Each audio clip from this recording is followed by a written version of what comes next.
السلام علیکم ورحمۃ اللہ وبرکاتہ مغفرہ۔ کبھی کبھی زندگی میں ایسا وقت آتا ہے جب آپ کو ہر طرف دشمن ہی دشمن نظر آتے ہیں۔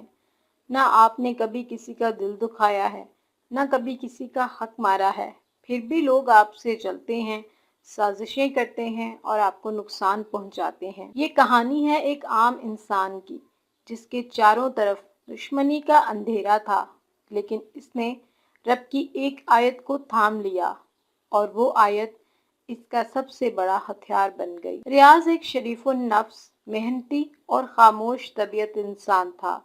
اس کے کام میں برکت تھی اور یہی بات لوگوں کو چبھتی تھی۔ پہلے حسد، پھر سازش اور پھر وہ دن آیا جب اس پر جھوٹا مقدمہ دائر ہو گیا۔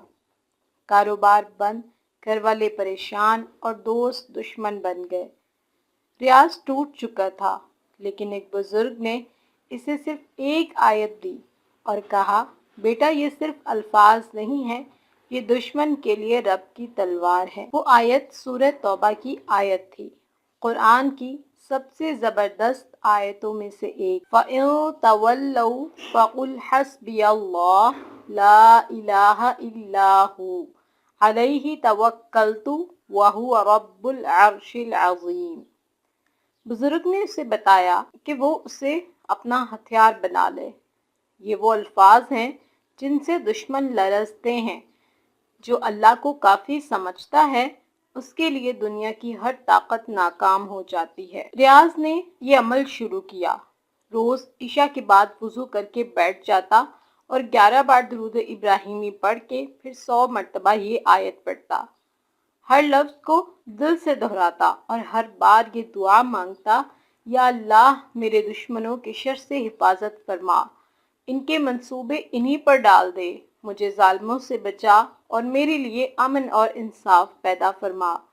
1 دن، 2 دن، 7 دن، پھر ریاض کی زندگی نے پلٹا کھایا۔ جو جھوٹا مقدمہ دائر ہوا تھا وہ اچانک واپس لے لیا گیا۔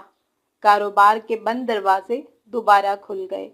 جو دشمن سامنے آ کر بات نہیں کرتے تھے وہ خود شرمندہ ہو کر معافی مانگنے آئے۔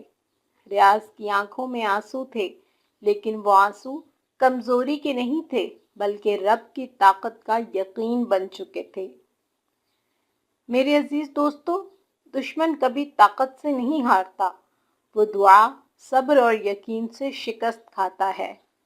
اگر آپ کو بھی کوئی ستا رہا ہے، سازشوں میں گھیر رہا ہے، تو اللہ کے ان الفاظ کو آپ بھی اپنا ہتھیار بنا لیں۔ حسبی اللہ لا الہ الا ہو۔